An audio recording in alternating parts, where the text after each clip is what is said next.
Jalur rempah bukan hanya jalur di peta. Jalur rempah adalah jaringan rumit jalur laut dan darat. Jalur ini menghubungkan berbagai belahan dunia selama berabad-abad. Jalur ini menghubungkan timur ke barat melalui perdagangan. Inti dari jaringan ini adalah perdagangan rempah-rempah. Rempah-rempah adalah barang berharga yang mendorong perdagangan global. Kisah jalur rempah adalah kisah tentang petualangan dan penemuan. Ini adalah kisah para pelaut pemberani dan pedagang yang cerdik. Orang-orang ini mempertaruhkan nyawa mereka demi janji kekayaan. Mereka menyeberangi lautan luas dan gurun pasir yang berbahaya. Semua demi rempah-rempah yang langka dan berharga. Daya pikat harta aromatik ini tak tertahankan bagi banyak orang. Jalur rempah memainkan peran penting dalam membentuk sejarah dunia. Jalur ini menyebabkan pertukaran budaya antar peradaban yang berbeda. Ide, teknologi, dan agama baru menyebar di sepanjang rute perdagangan ini. Keinginan akan rempah-rempah bahkan memicu zaman eksplorasi. Negara-negara Eropa mengirim kapal untuk menemukan rute baru ke daerah penghasil rempah-rempah. Dampak jalur rempah masih dapat dirasakan sampai sekarang. Jalur ini meletakkan dasar bagi ekonomi global modern kita. Banyak hubungan dagang yang terjalin saat itu masih ada sampai sekarang. Warisan jalur rempah tetap hidup dalam beragam masakan dunia. Jalur ini mengingatkan kita pada kekuatan perdagangan untuk menghubungkan orang-orang melintasi jarak yang sangat jauh. Kepulauan Indonesia adalah permata di mahkota jalur rempah. Kumpulan pulau yang luas ini dikenal sebagai Kepulauan Rempah-Rempah. Kepulauan ini adalah sumber rempah-rempah paling berharga di dunia. Kepulauan Maluku, khususnya, terkenal dengan produksi rempah-rempahnya. Pulau-pulau kecil ini menghasilkan harta karun yang nilainya sepadan dengan beratnya dalam emas. Kondisi geografis Indonesia yang unik membuatnya sempurna untuk budidaya rempah-rempah. Tanah vulkaniknya kaya akan nutrisi. Iklim tropisnya menyediakan kondisi pertumbuhan yang ideal. Rempah-rempah seperti cengkeh dan pala tumbuh secara alami di pulau-pulau ini. Selama berabad-abad, rempah-rempah ini tidak ditemukan di tempat lain di dunia. Hal ini menjadikan Kepulauan Indonesia sebagai sumber rempah-rempah terpenting di dunia. Lokasi strategis Indonesia juga memainkan peran penting. Letaknya di persimpangan rute perdagangan maritim. Kapal-kapal dari Tiongkok, India, dan Timur Tengah semuanya melewati perairan ini. Kemudian, kapal-kapal Eropa bergabung dengan lalu lintas laut yang sibuk ini. Kepulauan Indonesia menjadi tempat persinggahan penting bagi para pedagang. Kepulauan ini adalah tempat untuk beristirahat, mengisi ulang perbekalan, dan yang terpenting, untuk membeli rempah-rempah. Limpahan rempah-rempah di Indonesia membentuk sejarah dan budayanya. Produksi dan perdagangan rempah-rempah menjadi cara hidup bagi banyak penduduk pulau. Kerajaan-kerajaan lokal menjadi kaya dan kuat dari perdagangan rempah-rempah. Mereka membangun kota dan istana yang mengesankan. Perdagangan rempah-rempah juga membawa pengaruh asing ke pulau-pulau tersebut. Hal ini menciptakan budaya yang kaya dan beragam, yang masih menjadi ciri khas Indonesia hingga saat ini. Cengkeh, pala, dan lada adalah bintang dari perdagangan rempah-rempah. Bagian-bagian tumbuhan kecil dan kering ini bernilai kekayaan di negeri-negeri yang jauh. Cengkeh berasal dari kuncup bunga kering dari pohon yang selalu hijau. Pala adalah biji dari buah tropis.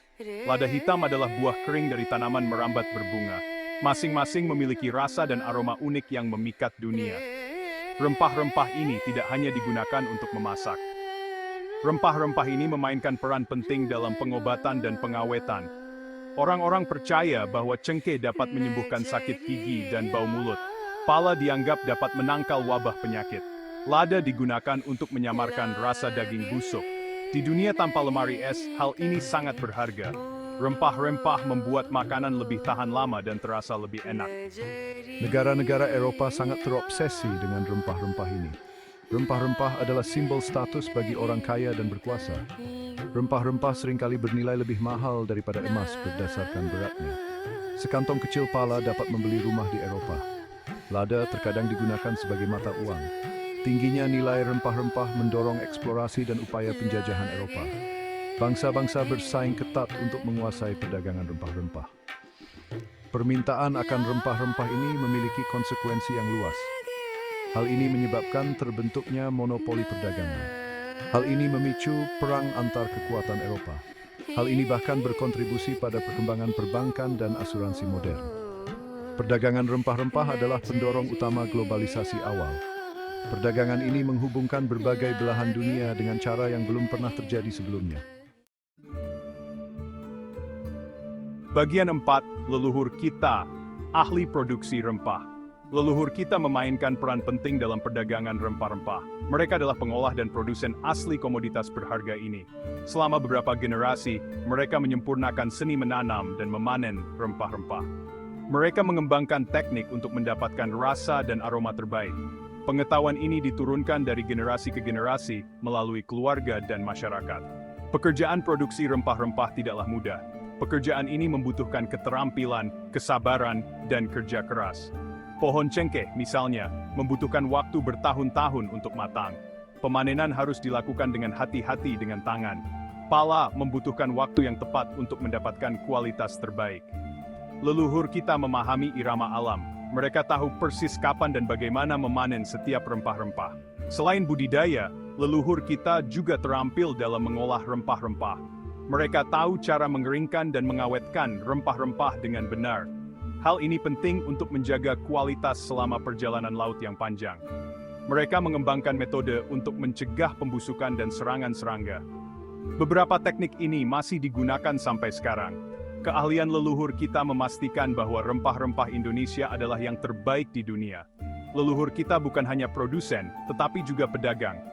Mereka terlibat dalam perdagangan lokal dan regional jauh sebelum orang Eropa tiba. Mereka berlayar ke pulau-pulau tetangga dan pantai yang jauh. Mereka menukar rempah-rempah dengan barang-barang lain. Perdagangan awal ini meletakkan dasar bagi perdagangan rempah-rempah global di kemudian hari. Hal ini menunjukkan bahwa leluhur kita adalah peserta aktif dalam perdagangan internasional. Bagian 5. Perpaduan budaya, interaksi perdagangan.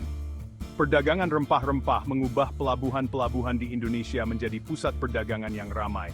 Para pedagang dari seluruh dunia datang untuk membeli rempah-rempah. Nah, pedagang sok membawa sutra dan porselen. Pedagang India menawarkan tekstil dan batu mulia.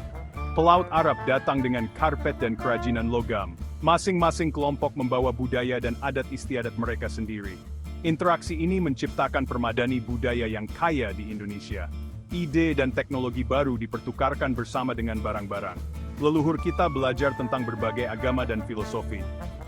Mereka mengalami bedino of bayi ormans. Meresubaiti al-siktidaim sisikan inflation of stekted preki. Pertukaran budaya ini memperkaya masyarakat Indonesia dalam banyak hal. Ketika pedagang Eropa datang, mereka menambahkan lapisan lain ke dalam campuran budaya ini. Pedagang Portugis, Belanda, dan Inggris bersaing untuk menguasai perdagangan rempah-rempah. Mereka membangun pos perdagangan dan benteng di pulau-pulau tersebut. Beberapa di antaranya berkembang menjadi permukiman kolonial.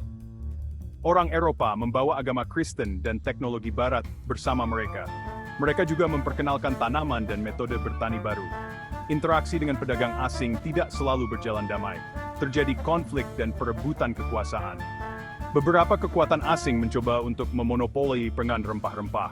Mereka menggunakan kekuatan untuk mengendalikan produksi dan pengiriman. Leluhur kita melawan upaya-upaya ini dengan berbagai cara. Mereka berjuang untuk mempertahankan kemerdekaan dan kendali atas sumber daya mereka. Perjuangan-perjuangan ini membentuk sejarah Indonesia dan meninggalkan dampak yang langgeng pada masyarakatnya.